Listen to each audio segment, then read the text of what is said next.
इंदौर शहर में अपराधियों के हौसले इस कदर बुलंद हैं कि वो इन घटनाओं को अंजाम देने के लिए नित नए नए तरीके इजाद करते हैं। इसी का खुलासा करते हुए इंदौर पुलिस ने अंतर्राज्यीय गिरोह के 3 सदस्यों को गिरफ्तार किया है, जिन्होंने महाराष्ट्र, राजस्थान और हैदराबाद सहित मध्य प्रदेश में भी 70 से अधिक वारदातों को करना कबूल किया है। गिरोह ने संयुक्त संचालक नगरीय प्रशासन राजीव निगम के घर चोरी की घटना को अंजाम दिया था। आरोपी वारदात के वक्त वॉकी टॉकी का इस्तेमाल करते थे।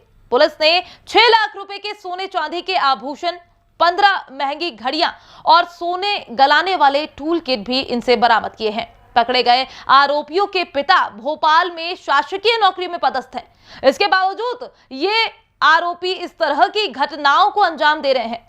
गिरोह नागपुर, हैदराबाद में भी पुलिस की गिरफ्त में आ चुका है। इंदौर लसूड़िया थाना पुलिस ने एक ऐसे अंतर्राज्यीय गिरोह का पर्दाफाश किया है जो गिरोह राजस्थान, महाराष्ट्र, हैदराबाद और मध्य प्रदेश के कई शहरों में चोरी और नकबजनी की घटनाओं को अंजाम दे चुका है। पकड़े गए गिरोह के 3 सदस्यों में मुख्य सरगना अनूप अपने अन्य 3 साथियों के साथ मिलकर वारदातों को अंजाम देता था। गिरोह बड़ा ही शातिर है और वारदात के वक्त वॉकी टॉकी का इस्तेमाल करता है। वहीं गिरोह को 8 महीने पहले नागपुर पुलिस ने भी गिरफ्तार किया था, जहां आरोपियों ने 35 से भी अधिक चोरी की थी और उन वारदातों को भी कबूल किया था। वहीं हैदराबाद और राजस्थान पुलिस भी गिरोह की तलाश में जुटी हुई थी। गिरोह ने पिछले दिनों लसूड़िया के स्कीम नंबर 114 में रहने वाले संयुक्त संचालक राजीव निगम के घर चोरी की वारदात को अंजाम दिया था, जहां सोने चांदी के आभूषण, नकदी व महंगी घड़ी लेकर फरार हो गया था। पुलिस ने पकड़े गए गिरोह से 6 लाख रुपए का मशरूका बरामद किया है। गिरोह लग्जरी लाइफ और मौज मस्ती के लिए वारदातों को अंजाम दे रहा था। गिरोह के सदस्यों ने भोपाल में एक लग्जरी फार्म हाउस भी खरीदा है, जिसमें अय्याशी के लिए सभी सुविधाएं उपलब्ध हैं। वहीं महंगे कपड़े, महंगे जूते और लग्जरी गाड़ियों में घूमने का शौक रखने वाले गिरोह सोना गलाने के लिए टूल किट भी साथ रखते थे। पुलिस ने गिरोह से हथियार भी बरामद किए हैं।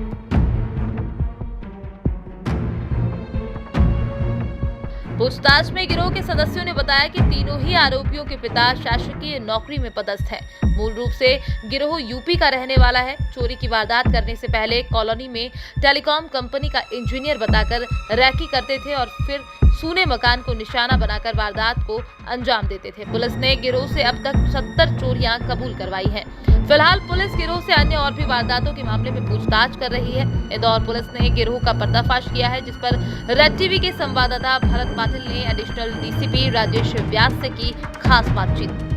जिंदगी में मौज मस्ती और अय्याशियों के लिए लोग गलत राह चुनते हैं। कुछ ऐसे ही गिरोह का पर्दाफाश पुलिस इंदौर ने किया है और इस गिरोह की अगर बात की जाए तो जब पूछताछ की गई तो कई चौंकाने वाले खुलासे हुए हैं।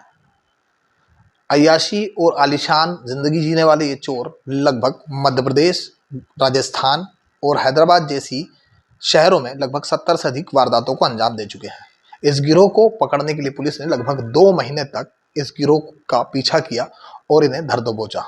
गिरोह के 3 सदस्य पुलिस की गिरफ्त में है, पूछताछ की जा रही है। हमारे साथ एडिशनल डीसीपी राजेश व्यास है, जो पूरी टीम को मॉनिटरिंग कर रहे थे, और उनसे ही जानते हैं कि ये कैसा सर गिरोह था और कैसे ये सफलता पुलिस को मिली है। देखिए, ये जो घटना है ये 17 फरवरी 2022 की है। लसूड़िया थाना क्षेत्र के काफ़ी पॉश इलाके पर एक जॉइंट डायरेक्टर नगरीय निकाय थे, उनके यहाँ चोरी हुई थी और इस पूरी चोरी में काफ़ी बड़ी मात्रा में गहने वगैरह और जो ज़रूरी घर का सामान होता है वो चोरी पे गया था। जो प्रारंभिक इन्वेस्टिगेशन था उसमें हमें कुछ सीसीटीवी फुटेज मिले थे और फुटेज में जो चोरों का जो हुलिया आया था उसके आधार पर पुलिस ने आसपास के ज़िलों में पूछताछ की टीमें भेजी और एक टीम हमने जब भोपाल भी भेजी थी तो भोपाल के कुछ लोगों ने जो हमारे मुखबिर थे उन्होंने बताया कि इस तरह के हुलिया के लोग भोपाल के फलाना जगह पर रहते हैं। तो उस सूचना पर पुलिस ने करीब 3 महीने भोपाल में रहकर पूरी उन व्यक्तियों के बारे में जानकारी निकाली जो एक बड़े से एक फार्म हाउस, काफ़ी लग्जरी फार्म हाउस था, उसमें रहते थे। और जब पुलिस ने ये चीज़ कंफर्म कर ली कि ये वही व्यक्ति है जो लसूड़िया की चोरी में है, तो फिर पुलिस ने इनको घेराबंदी करके पकड़ा।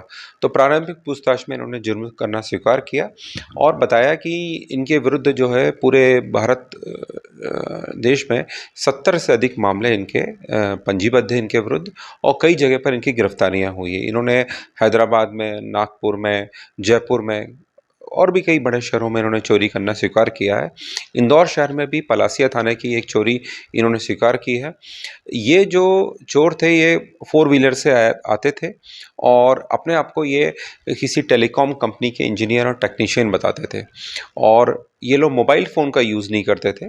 ये अपने साथ में वॉकी टॉकी रखते थे और वही उनका एक मोड ऑफ कम्युनिकेशन था।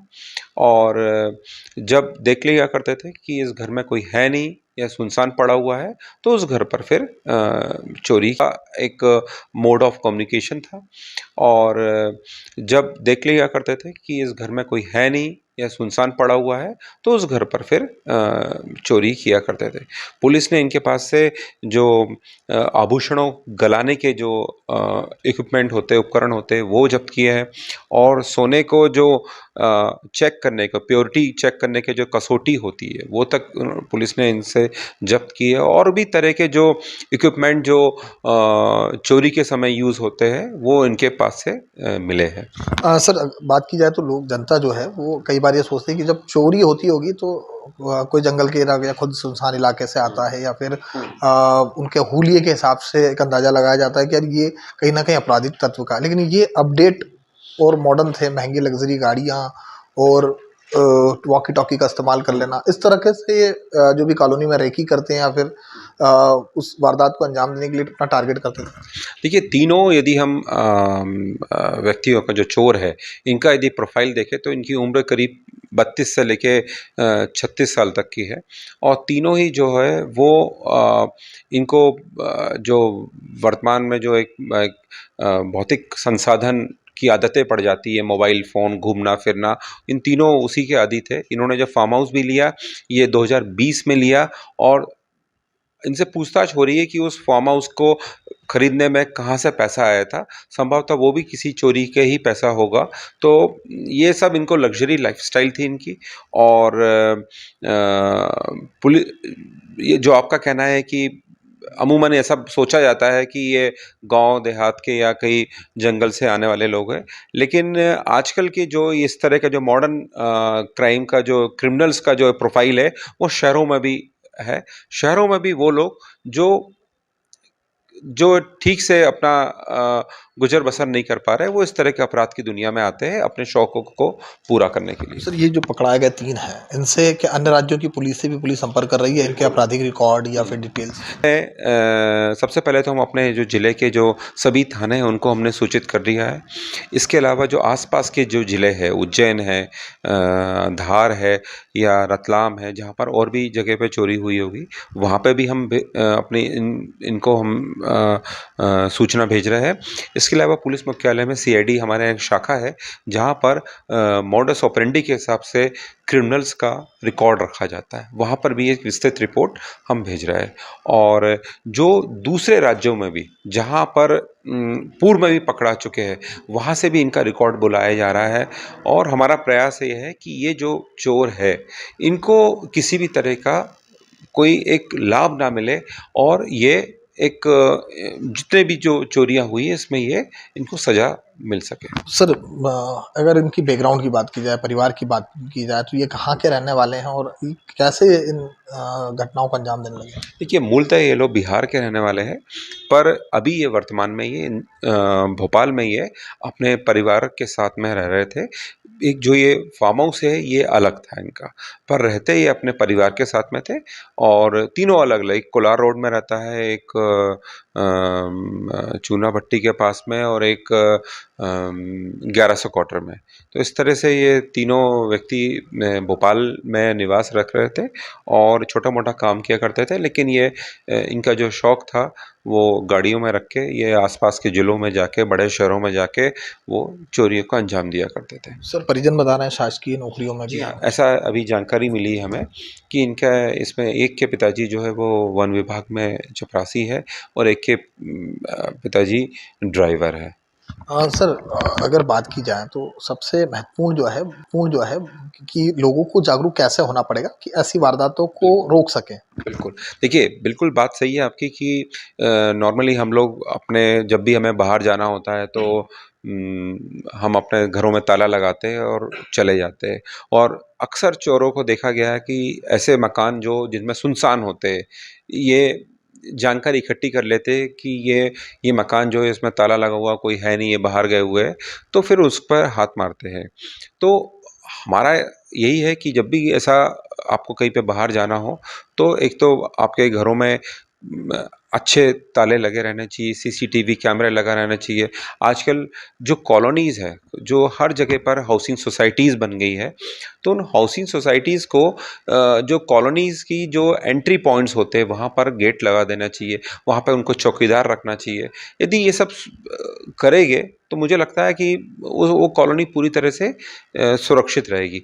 बड़े शहरों में, भारत के कई बड़े शहरों में इस तरह के प्रोविज़न्स किए जा रहे हैं कि जो रहवासी संघ होता है, रहवासी संघ कंट्रीब्यूट करके कॉलोनी को, उस पर्टिकुलर कॉलोनी को जिसमें वो रहते हैं वो लोग, उसको पूरी तरह सुरक्षित रखते हैं, अच्छे कैमरे लगवाते हैं।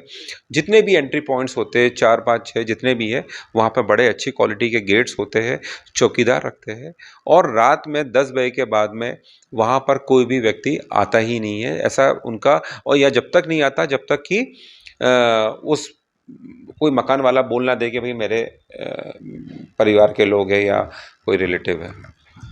तो ये थे राजेश भैया जी। इनसे एक लास्ट और अंतिम सवाल ये है सर, क्या पूछताछ में और कोई बड़ी खुलासे करेंगे गिरोह? हमारा इसमें हमने पूरी टीम बनाई है और इसमें लगातार इनसे पूछताछ करेगी। अभी सबसे पहले तो हम इनका पुलिस रिमांड ले रहे हैं और जैसा मैंने बताया कि और भी ज़िलों के और राज्यों की पुलिस को इसके बारे में सूचना दी जा रही है और जैसे-जैसे हमें इन्फॉर्मेशन मिलेगी इसमें उसमें हम आगे बढ़ेंगे और बहुत अच्छी हम इसमें रिकवरी करने की का प्रयास करेंगे। तो ये थे एडिशनल डीसीपी राजेश भैया जिन्होंने कहा कि साफ तौर पे पूछताछ होगी और आने वाले समय में कई और बड़े खुलासे हो सकते हैं पूछताछ में। कैमरा पर्सन सतीश के साथ भारत पाटिल।